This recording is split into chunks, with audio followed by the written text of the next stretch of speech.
The 2024 election season officially kicks off this Wednesday at 9 p.m. Eastern with the first round of Republican primary presidential debates. And, well, I'm going to be live streaming them, okay? So it'll be very fun. It'll be a Wednesday live stream for that one. And I've been anticipating this stuff for a long time. And even with, the one giant caveat attached to those debates, it's still going to be a hell of a lot of fun. And, well, as we progress into this stuff, I'll go ahead and give my prediction as to who's going to be relevant. I got 4 names that are up there in the entire list of, nobodies and people jockeying for eventual cabinet positions, and the people that could potentially make some headway. But of course, I'll offer actionable information that I think would resonate with the people who are interested in actual change for the country. But if we want to go with the establishment line, well, we got old fathead Ronna Romney McDaniel here. Once again, it's so emblematic, okay? It's like, you take a look at the Ron DeSantis campaign, and I don't know if you guys caught that picture that went up earlier today of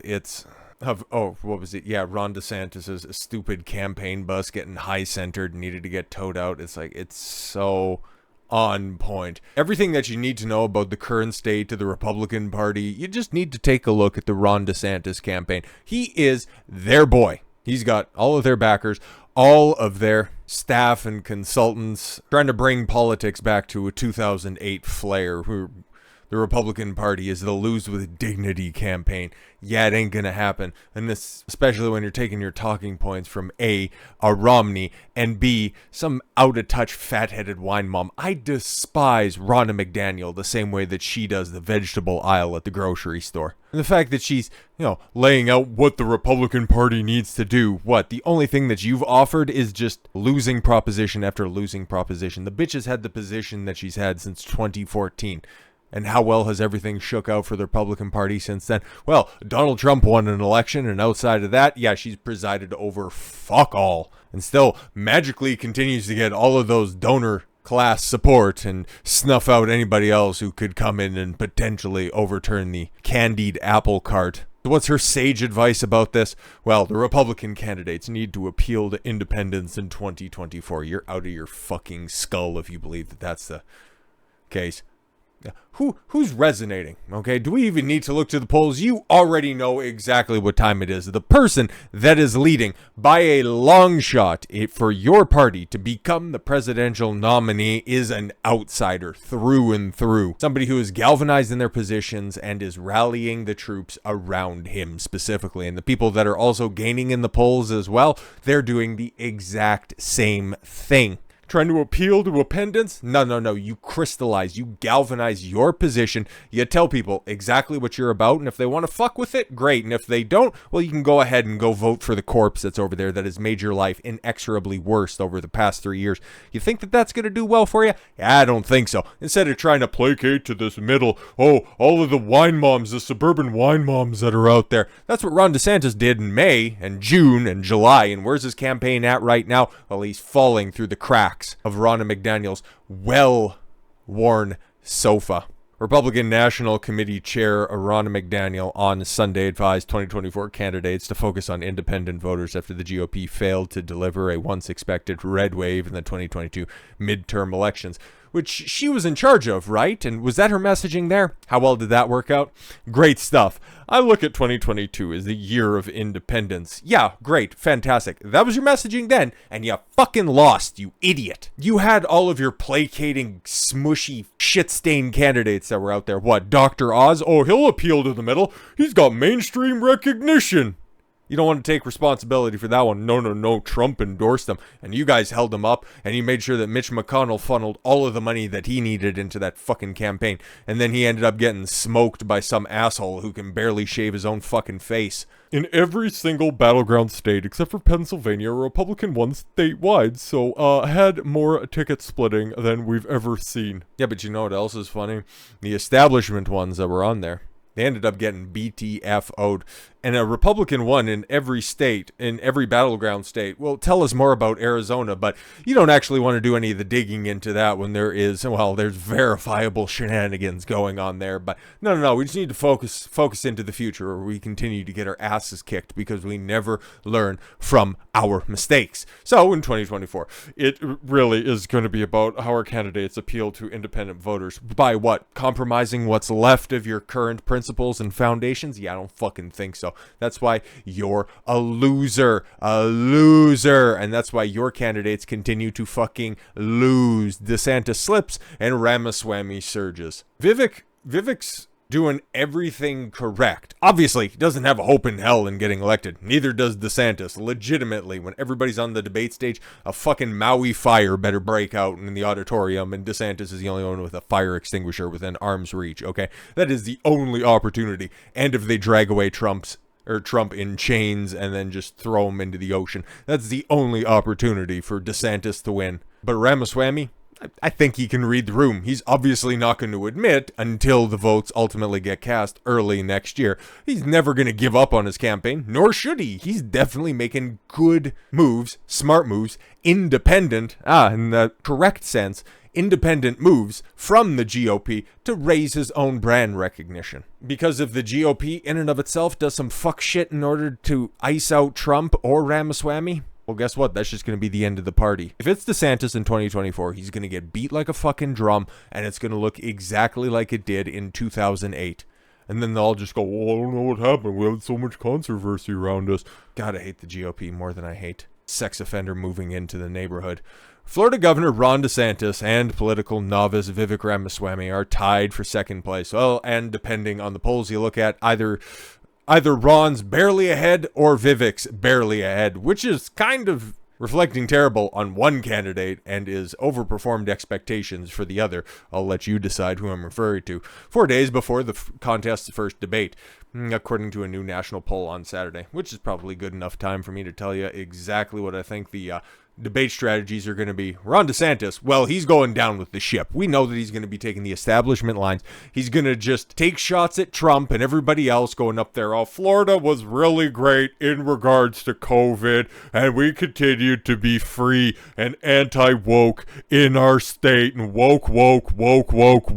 That's all you're going to hear from that fucking brain-dead idiot. And if you've heard this recently, okay, you know, his campaign's pretty much fucking dusted. Ron DeSantis rips Trump supporters as listless vessels.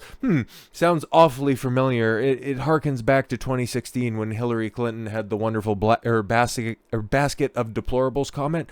Listless vessels doesn't quite roll off the tongue the exact same way, but once again, a cheap ripoff. Perfect analogy for Ron DeSantis. Governor is on the offense against former President Trump and his devoted supporters. In an interview with the Florida Standard, Ron DeSantis is ripping Donald Trump backwards as privileging personalities over conservative purity. Exactly. Just continue to try to hawk morals, you fucking tard. If we're all just listless vessels that are just supposed to follow, whatever happens to come down the pike on Truth Social every morning, that's not going to be a durable movement. Yo, just tell me that you're mad that you have absolutely no charisma and the ability to attract anybody to your side. It's like, bro, you're done, and now you're just going to start attacking the people who, okay, you get the nomination. You're going to need those Trump supporters to come and vote for you. So instead you just go, no, man, it's just, you got all of these, Trump cultists that are over there. You just need to, think for yourself, bro. The governor also claims that he and others who abbuck the cult of personality around the former president as rhinos. No, man, you've already done it to yourself. That was just the final nail in the coffin. But you know who doesn't get that label? Well, that's Vivek, for very good reason. Because I don't know if you guys have seen any of his other interviews that he's done out there. He's gone on the Breakfast Club, Charlemagne the God's morning show or whatever. Okay, it's very regional. It's a very New York thing, but a lot of black people listen to it. Okay, so it's very popular. It's exceptionally popular. And he's debated some of the most bad faith actors possible, and he did an exceptional job on that. He also has gone on smaller channels as well and has done interviews interviews as well and come off extremely charismatic, exceedingly personable, and just a all-around really solid dude. A relatable dude. Unlike every time that you hear Ron DeSantis read off his list of bullet points where everybody's like, oh my God, can we get one more bullet and just put it directly into our temple. As for the other candidates that are on the stage, you remember Nikki Haley. She was the first one, I think she was actually the first person to declare that she was going to be running in 2024. She's going to be on the debate stage. Nobody's going to care. Like a good woman, she's more important when she's quiet. Now what, Mike Pence will be on the stage. He'll be more insufferable than Ron DeSantis. Obviously, like I said before, there's 4 people that are actually going to matter when they're up on the debate stage. DeSantis, he'll be in the middle. Chris Christie's fat ass, he'll have 2 of the podium side by side in order to make him look slimmer, or he's probably, getting his own custom-made podium so it doesn't collapse under his immense weight. But if they want some additional ratings, that would be kind of hilarious. But he'll be up there and he'll be pushing all of the worst aspects of the Republican Party. He's probably looking to do the John Kasich flip or role in his case in order to be a CNN talking head for the 2024 election. He'll be one of the first people out, but he'll go in and he'll grandstand with a whole bunch of fucking nonsense that not even Ron DeSantis would have the idiocy to touch. And then Mike Pence and Chris Christie are going to have an insufferable off, okay? Mike, not my concern, Pence. He's had his listless vessels moment when Tucker Carlson, who we will touch on very shortly as well. He had his moment with him, and he's kind of dead in the water. But this will give the establishment types one more opportunity. Oh, see, look at, he's so presidential when he's up there. Oh, it's so great. I still have a list in my mind. Every single fucking idiot that praised him during those vice presidential debates. Your boy doesn't forget when it comes to these people, okay? They thought that Mike Pence would be such a great candidate. Oh, he's just like Trump without none of the baggage, you fucking idiots. Whenever that was affixed to any of the other candidates that were out there, I called that shit out right at the fucking beginning. When Ron DeSantis was being affixed with that moniker, I said that was total fucking horseshit. And guess what? Vindicated on that one, and I was one of the first people to say that Vivek Ramaswamy definitely looks like a hell of a good candidate. And guess what? There's a high likelihood, and it's only a matter of time at this point, that he's going to come in second place in the GOP primaries. Who knows what the rest of the season holds, but to begin the season, Vivek's coming up on second place and looking to, and I would imagine because he is the only one that isn't beholden to the stupid GOP Republican Party establishment. He can go out there and he can kind of do a Trump impersonation. He doesn't actually need to because he has his own personality, which is kind of a fucking brainwave thought for the rest of those hacks that are going to be up there on the stage. He can go out there and he can hold a conversation. The guy is a cunning linguist of the highest accord and can definitely speak on every single issue.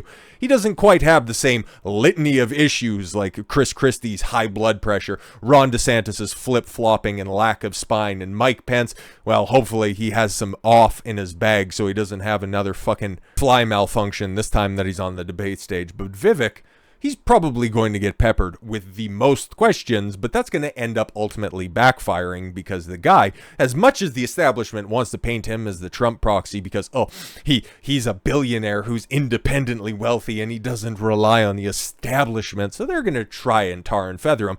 Like what happened with Tulsi Gabbard in 2020 when she was on the primary stage. She was going hard against the establishment pick at the time, Kamala Harris, and fucking body bagged that bitch's career until Joe Biden needed a couple of boxes checked and then just heard box and thought, Kamala'd be a great pick. But as long as Vivek decides to have a little bit of an independent streak when it comes to him talking about the topics that they bring up during the debate, which we kind of already know based on some early insight into the beginning of this week, and then specifically for the debate themselves, what they're going to be talking about. And guess what? Well, they're going to have to address the orange elephant that is not going to be in the room. Yeah, as everybody kind of knew and as Trump always alluded to, why would I even bother turning up and legitimizing the second tier of candidates? Fuck you guys. I have a plurality of support in every poll that's coming out at this point in time. 50, 60% support. Like, it's a slam dunk, okay? Unless they find some way to get the dude off of the ballot for 2024, Trump's going to win, okay? And I'm super happy on that one because every time that I see the dude talk, he is energized and he is fucking for it. It's an unstoppable force at this point in time because, okay, if they take him off the ballot, Tim Pool fool might ultimately end up getting his wish. But if the system continues to try to fuck him, yeah, so many more people. That whole idea that Ron, a fat ass there, wants to implement for the rest of the party, yeah, those independents that look over at Trump, I'm not really a Trump guy. This is what they're thinking, even though that in the back of their minds, they just can't hazard supporting the train wreck that is the Biden Express anymore. But yeah, I'm not really a Trump guy, but then at the same time, okay. It's like they're really railroading this guy. There's got to be something up as long as people don't quite have the same amount of short-term memory that we kind of hope or kind of think they ultimately do. It's like the system is obviously trying to fuck Trump. Even if you think in any of those stupid-ass indictments that he did something terribly wrong. Did he do something wrong? I would imagine you can probably find a crime that anybody has done. What's that saying? There's like 37 felonies you commit every single day without even knowing it. And another saying, you can have a grand jury can indict a ham sandwich. I'm just waiting for the proof instead of all of the speculation that's out there.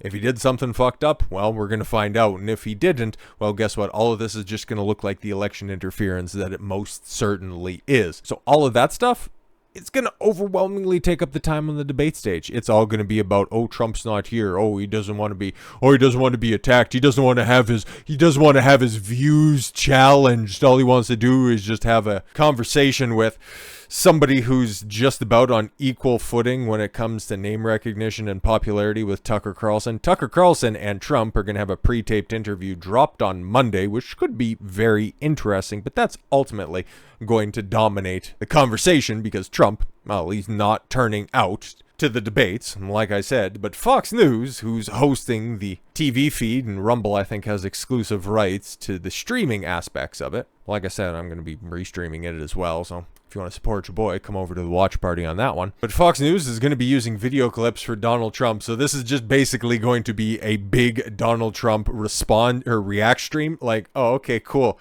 Way to make yourself look second rate when instead you could be just, I don't know, attacking the prospective opposition in Biden and how terrible he's doing, because trust me, there's a lot of fucking material that's right there. It's easy. But no, you just want to focus on Trump. What the fuck are you guys doing, man? It's like everything that the establishment does is ass backwards. It's like when you think Hollywood can't get any more woke and then they just continue to do the dumbest fucking thing possible. They're so pathetic, bro.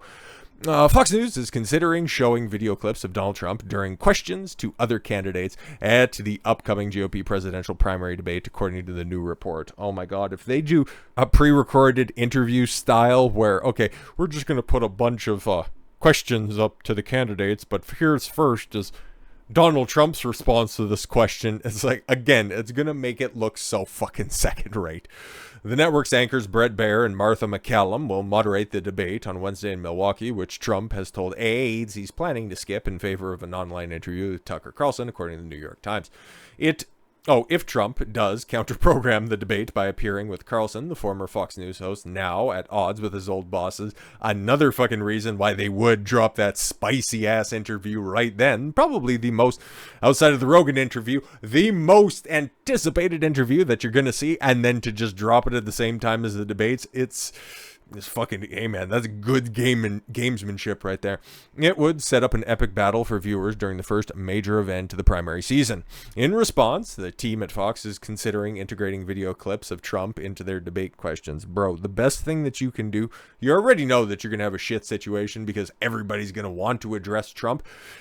Maybe you address it up front. Okay, that's about it. And then you just continue to move on. Okay, how are you going to actually deal with the Democrats? That's it. Instead of just interweaving Trump responses, because again, it's just going to make you guys look second rate, which is ultimately, well, kind of what you are. You've seen the polls, right? Like the guy on top, okay, this is what, Emerson College? Yeah, Emerson College poll. Trump at 56%, okay, and then you got what, Ron DeSantis there at 10% now, Vivek at 10%, Mike Pence at 3%, and Chris Christie's checking out the buffet. It's not even close. You can add everything up, and like I said, Trump's got the plurality. Depending on the poll that you look at, it's either what, the 60% or it's the 55%. Like the guy's going to win, and all of your backhanded attacks at him is not going to play well, because ultimately, if you get that nomination by hook or by crook, you're still going to need those voters to come over to your side. So the best way to play it is probably the way that Vivek's going to be playing it, okay? Just remind people why they liked the Republican Party in 2016, why they crossed the aisle then, how terrible the Democrats have done whenever they've acquired the levers of power. Flip it back on them. Where was all of that come-togetherness that all of those stupid trad cucks wanted to say in regards to, oh, like Reagan says, you don't attack a fellow conservative. But that's all that Ron DeSantis is doing. That's all that Mike Pence is doing. That's all that Chris Christie is doing. I thought, oh no, that's what Donald Trump does. Why would he do that? He started it first by saying Ron DeSanctimonious. He never went after Ron DeSantis supporters now, did he? Well, Ron DeSantis, once again, you can copy the recipe, but you can't recreate the sauce. That's why I'll be interested of everybody that's going to be on that debate stage, what Vivek ultimately does, because he's been exceptionally good, and I would highly recommend you going to check out an additional interview with him or two. He's a very classy guy, very smart guy, very articulate guy. I think you'd find a lot to like in what he's delivering. I just haven't seen him on stage with anybody that he's running with, and if any of those idiots are just going to go ahead and downplay him or try to get points on him, oh, they're going to be sorely mistaken. Don't you downplay Vivek, and don't spend too much time on Trump, man. All you got to do is just dab him up, pay homage for him bringing relevance to the GOP, because if it would have went down the exact same lines of this clown makeup monstrosity, there wouldn't be a party. But we'll see. We'll see on Wednesday. It's going to be fun. So with all that said, thank you all very much for the gift of your time. I've been Don Consuelo. I want you to follow your gut and get after it. Take care, everyone.